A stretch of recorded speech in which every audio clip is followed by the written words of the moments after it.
Hi friends, welcome back to my channel Nirmala official. ఈ అన్న అయితే ఫస్ట్ ఇయర్లో మాకు చాలా హెల్ప్ చేసిండు. అన్న నేను కలిసి బై వాక్ లేక వచ్చేసాము ఈ పాదయాత్రలో. అన్న అయితే మాకు చాలా పరిచయం అయ్యి అన్న చాలా పాదయాత్రలు తిరుగుతుంటాడు. ఇక అన్న పాదయాత్రల గురించి ఎక్స్ప్లెయిన్ చేస్తాడు ఫ్రెండ్స్. ఓం నమ శివాయ, స్వామి శరణమయ్యప్ప, జయ శ్రీరామ్. ముందుగా నిర్మల అఫీషియల్ యూట్యూబ్ ఛానల్ చెల్లెమ్మ నిర్మల గారికి అభినందనలు తెలియజేస్తూ వారి యూట్యూబ్ ఛానల్ అంచెలంచెలుగా పైకి ఎదుగుతూ మీరందరు నిర్మల అఫీషియల్ ఛానల్ని సబ్స్క్రైబ్ చేసుకోండి. నా పేరు వీరేశం, నా గ్రామం తుర్మామిడి, మా గురువు గారు మాది బంట్వారం మండలం, వికారాబాద్ జిల్లా.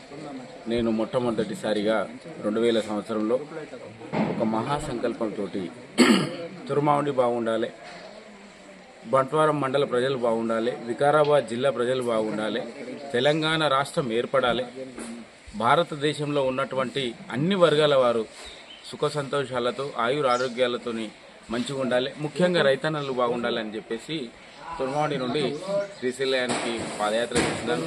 దాని తర్వాత ఈ రోజటి వరకు 7 times శ్రీశైలానికి పాదయాత్ర చేశాను. నాతో పాటు నా చెల్లెమ్మ కూడా పాదయాత్ర చేసింది. చాలా యాక్టివ్ పర్సన్, సోషల్ యాక్టివిటీస్ మీద చాలా బాగా మాట్లాడుతుంది, పోరాడుతుంది. నాతో పాటు మా గురువు గారు వచ్చినారు. నాతో పాటు నా సహోదరులందరూ పాదయాత్ర అంటే దేశ భవిష్యత్తు గురించి కానీ, హిందూ సనాతన ధర్మం గురించి కానీ, దేశంలో ఉన్నటువంటి పీడిత ఇదైతే సబ్బండ వర్గాలు బాగుపడాలని చెప్పేసి ఈ యొక్క పాదయాత్ర ముఖ్య ఉద్దేశం.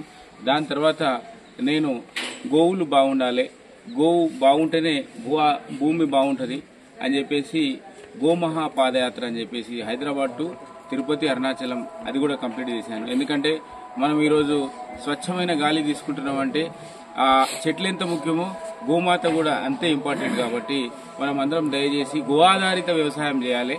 గో ఆధారిత వ్యవసాయం చేసినప్పుడే మనకున్న ఈ రోగాలు కానీ అన్ని దూరం అయిపోతాయి. ఎందుకంటే మనం చిన్న ఉన్నప్పుడు మన తాతల తండ్రుల కాలం నాటిలో ఒక్కోటి కూడా మనం ఫర్టిలైజర్ వాడకుంటే కంప్లీట్ గా నేచురల్ గా పంటలు పండిస్తూ వ్యవసాయం చేసేవాళ్ళం. కాబట్టి ఇక నుండి అన్న గో ఆధారిత వ్యవసాయం చేయండి, గోమాతను రక్షించండి. గోమాత అందరిది, గోమాత నాదో నీదో ఒక కులానికో వర్గానికో కాదు. మనకు గోమాతలో ఉన్నటువంటి గొప్పతనం ఏంటంటే గోవు పాలు తాగితే మనం ఆరోగ్యంగా ఉంటాం. గోవు నుంచి వచ్చిన పేడతో వ్యవసాయం చేస్తాము, గోమూత్రంతో మొత్తము జీవామృతంతో పంటలు పండిస్తాం. కాబట్టి దాని ముఖ్యం. దాని తర్వాత నా చిరకాలిక కోరిక ఉండే అయోధ్య రామాలయం అయితే నేను అయోధ్య వరకు పాదయాత్ర చేస్తానని సంకల్పం చేసుకున్నాను. నేను అనుకున్నట్టుగానే గత కొన్ని ఏళ్ల హిందువుల పోరాట ఫలితం, మన పెద్ద పెద్ద సాధు సంతుల పోరాట ఫలితం, దానికి ముఖ్యంగా మనకు సహకరించినటువంటి RSS కానీ, హిందూ ధార్మిక సంస్థలు VHP కానీ, ఈ రామాలయంలో తోడ్పడినటువంటి మన హిందూ భక్తులు, హైందవ భక్తులందరూ కృషి ఫలితమే అయోధ్య రామాలయం. కాబట్టి నేను బతికుండగానే అయోధ్య రామాలయం పూర్తయింది. నేను అనుకున్నట్లునే పూర్తయింది. కాబట్టి నేను అయోధ్య కూడా పాదయాత్ర వెళ్ళాను. దాని తర్వాత శబరిమల, రామేశ్వరం కూడా వెళ్ళాను, తులజపూర్ వెళ్ళాను. ఇదంతా మన హిందూ ధార్మిక సంస్కృతి కోసమే. మీరు కూడా మనం మంచిగా ఉండాలి. భవిష్యత్తులో అంటే మన హిందూ సనాతన ధర్మాన్ని కాపాడాలి. ఎందుకంటే భవిష్యత్తు చాలా ప్రశ్నార్థకం అయిపోయింది. ప్రపంచంలో మీరు చూస్తున్నారు, ఈరోజు వేరే ధర్మాల గురించి ఎవరు మాట్లాడరు, మన హిందూ ధర్మం గురించే మాట్లాడతారు. కాబట్టి మనం ఒక సైనిక శక్తి అయి మన హిందూ సాంప్రదాయం మీద ఎవడైతే మనకు రివర్స్ చెప్తున్నాడో వానికి కట్టెకు కట్టె, రాయికి రాయి, చెయ్యికి చెయ్యి పెట్టి సమాధానం చెప్పాల్సిన సమయం ఆసన్నమైంది. కాబట్టి ఇప్పటి నుంచి మన హిందూ ధర్మం గురించి ఎవడన్నా మాట్లాడితే మనం మాటల రూపంలో అయితే మాటల రూపంలో, చేతల రూపంలో అయితే చేతల రూపంలో పోరాడాల్సిన అవసరం ఉంది. కాబట్టి ఇంకా భవిష్యత్తులో మన సనాతన ధర్మం గురించి, మన హిందూ ధర్మం గురించి ఎక్కడ ఏం జరిగినా నేను పోరాడడానికి సిద్ధంగా ఉన్నా. ఫ్యూచర్లో అనుకుంటున్నాము.